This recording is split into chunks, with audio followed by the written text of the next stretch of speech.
Hello pupils, good morning to you. In today's class, we'll be looking at how to create charts in Excel. Now, the data we have before us is the same data we worked on in the last class, and we did calculations using this data.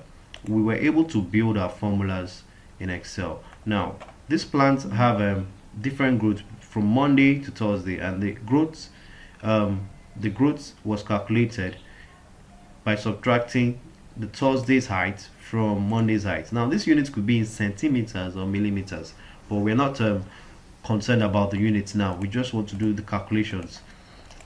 So I'll show you how to create charts in Excel. We're looking at how to create a column chart and a pie chart. In mathematics, the popular charts are bar charts and pie charts. Now let's go into this. To create a chart in Excel, what you do is you go to the Insert tab. Let me tell you a bit more about charts before we delve into it. Now, why do we need to create charts in Excel? Data can be represented in charts. Data representation in charts gives us a more visual way to view data. And remember a popular saying that a picture is worth 1,000 words. Once you have a graph, it is easier for humans to interpret data in graphs quicker than text. So that's the reason data is always represented in graphs. Now let's look at this.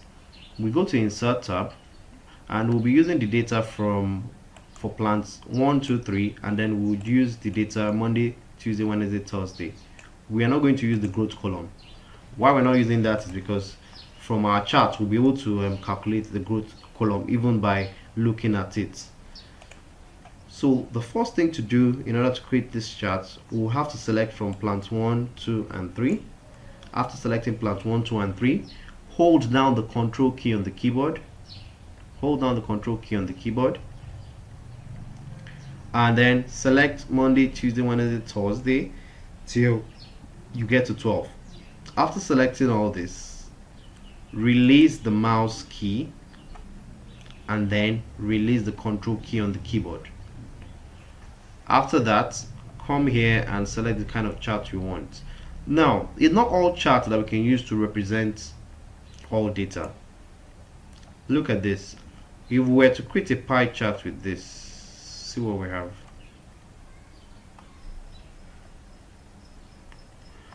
But if we were going to use a bar chart or a column chart, oh, there's something wrong. I need to go and select my data again. So highlight from here, which is row 3, and until you get to plant 1, 2, and 3. After that, hold down the Control key on the keyboard, highlight Monday, Tuesday, Wednesday, Thursday. After doing that, leave the left click of the mouse, then leave the Control key, and then come. Now, if we were to create a pie chart with this data, this is what we'll have. This doesn't give us what we want. But I can change this, still with my selection on, I can change this to a bar chart or a column chart, and that will give us a better representation. This is the column chart. This is a better representation. You can see what happened on Monday, what happened on Tuesday, what happened on Wednesday, and we can see plant 1, plant 2, plant 3. If we do this Monday, Tuesday, Wednesday, you can see plant 1, plant 2, plant 3. If we do this, we also have this. So the plants have different colors, and what happened on Monday, what happened on Tuesday is showing there. What if we were creating a bar chart? This is how the bar chart would look. So we have different patterns. I would stick with this first option. This gives us a better interpretation of this data. So I'll use this, and we can see here from the interpretation that plant 1 is colored blue. So every time we see blue, we know we're referring to plant 1. So on Monday, the growth for plant 1 was just 2. It was just 2 centimeters tall. And on Tuesday, plant 1 increased to 5 cm. Wednesday it increased to 6, and on Thursday it was 9. So we can read it here from our scale. And we can even adjust the scale to better interpret our data. We can use a scale of one unit, so it will read 0, 1, 2, 3, 4, 5, 6, 7, like that, without skipping any number. So let's work on that. To do that, just click here. After clicking here, right click. When you right click, come to this, select data,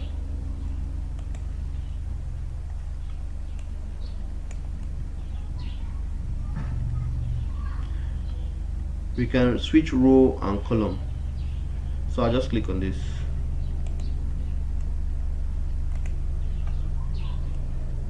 Oh,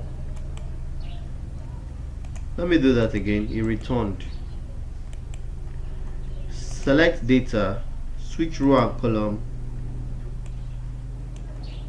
and here I'll click OK.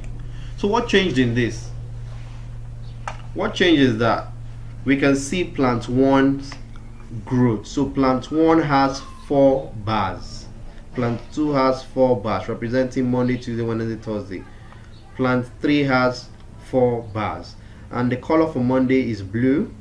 Color for Tuesday is this. So we can see the growth for plant 1, how it's increased from here to here, from here to here. And for plant 2, we can see the growth of how it increased. Plant 3, the same thing. So although this does not fix the scale we wanted to fix initially, but this gives us even a better representation of our data. Very, very good representation. So let's work with this. Okay, so this gives us a better representation. Now let's work on having this scale read 0, 1, 2, 3, 4, 5, 6 without skipping numbers. So to do that, select the scale, right click on it, and come to format axis. Format axis. Where you have format axis, you'll see units. Change this to, instead of 2.0, change it to 1.0. So 1.0. So this is going to fix the scale we need. So we can see it now. It's numbered 1 to 13, and there's no skipping. You can also adjust the maximum. The maximum is 13. I think that's okay, seeing that we had a 12 here in our data. So I'll close this. That's sorted, so it's numbered, and you can really read and interpret this data easier. So that's it for today's class. You do this and submit it. There will also be a quiz summarizing all what we've learned in Excel. This is our last Excel class. Thank you and bye.